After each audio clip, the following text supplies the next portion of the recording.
Mike Huckabee, remember him? Southern Baptist preacher, sought the presidential nomination for the 2008 elections, of course on the Republican ticket. Couldn't quite beat Mitt Romney and John McCain for the nomination. Sort of a mealy-mouthed, aw, gee shucks kind of Republican. Well, he said some real interesting things this week about gay adoption. That's right, homosexual adoption. People of the same sex in a relationship trying to adopt children, no doubt to brainwash them into the alluring homosexual lifestyle. Oh, yes. The former Arkansas governor had this to say: "I think this is not about trying to create statements for people who want to change the basic fundamental definitions of family." Let's examine that for a moment, shall we?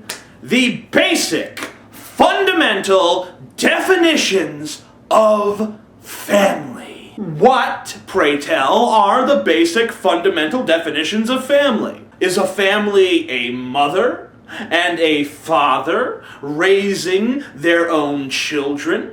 Many families, you have a mother and a stepfather, or a father and a stepmother, or a child who goes from home to home. He goes to his biological mother's house, and he goes to his biological father's house, and he has a stepfather and a stepmother. Some kids are raised by grandma and grandpa because their parents are too fucked up to raise them, or they're dead. Yay! Some kids are raised by uncles, some kids are raised by aunts, some kids are under the care of the state. Either they're in a foster home, or an orphanage, or perhaps they're in the juvenile detention system. Sometimes a child is raised by two men who aren't gay. Maybe they're brothers and one of them is the child's biological father and the mom died giving birth, or she died in a car crash shortly after he was born.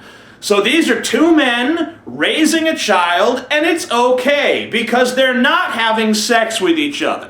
There could be two women raising a child. Maybe they're just lifelong friends. It's okay for them to raise that child as long as if after they put it to bed, they don't go sleep in the same bed with each other.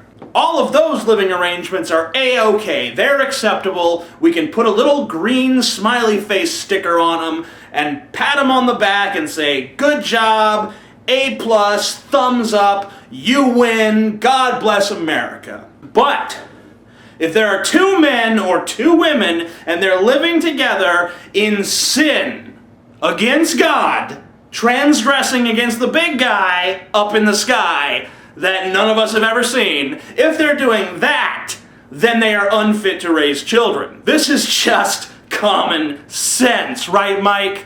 Right.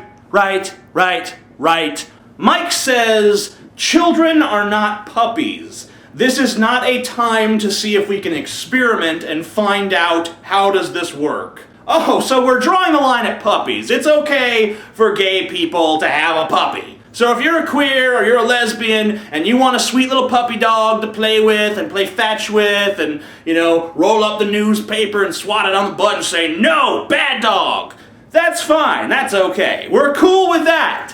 We trust you with the puppies, but not the children. No, that's dangerous. Huckabee says it's an experiment. Oh no, an experiment. Things could go wrong in an experiment. Why, if we here in America tried new things, that would lead to progress. And progress is for progressives, and progressives is another name for liberal, and liberal is another name for communist, and communist is another name for fascist, and fascist is another name for Hitler, and Hitler is bad. Mike Huckabee also says you don't go ahead and accommodate every behavioral pattern that is against the ideal. What ideal? Where did this ideal come from? What is the ideal? Doesn't that sound kind of scary to anyone else, that there is apparently some ideal that's just floating around out there that should be able to dictate how we all run our lives? That kind of freaks me out, Mike. I'm a little bit scared of you. Honestly, I am. You frighten me. That would be like saying, well, there are a lot of people who like to use drugs, so let's go ahead and accommodate those who want to use drugs. yeah, that sounds good. We should accommodate those who want to use drugs. Maybe not accommodate them, but I think they should have the right to do what they want to with their own bodies. That seems to be an uncomfortable area for you Republicans, you know, individual freedom and all that. Big, scary words, individual freedom. Too many syllables, kind of frightens you away. But trust me, it's not nearly as painful as it sounds. There are some people who believe in incest, so we should accommodate them? Oh yeah, that big, powerful incest lobby. That's just looming on the horizon. They're just sitting there in wait. Oh yeah, as soon as they let the gays adopt, I'm gonna try to make it legal to have sex with my sister Sally. But I do have to admire Mike Huckabee for being ballsy enough to condemn incest, despite the fact that he is a Southern Baptist and is probably alienating many of his supporters by taking that particular position. There are people who believe in polygamy, so we should accommodate them. Why not? What's gonna happen? Some guy has 6 wives and the Soviet Union will rise again? Hitler's gonna come back from the grave and announce that he's the new president of the United States? What's gonna happen? We allow polygamy, then what? How is anyone going to be affected? If you're not a polygamist, then don't marry multiple people. Why do you have to tell your neighbor what he can and can't do? Seems to me that he's a pretty smart guy and he can make up his own damn mind. I am the Amazing Atheist, and if you find all of this as frustrating as I do, then the only thing you can do about it is rate my video highly and give it multiple good thumb up vibes and show it to your friends and be like, this guy is the greatest genius to ever live. That's what I'd do if I were in your position, but you know, you don't have to do that. You could do something else, like kill a kitten, but that would be wrong. Don't do that. Just favorite.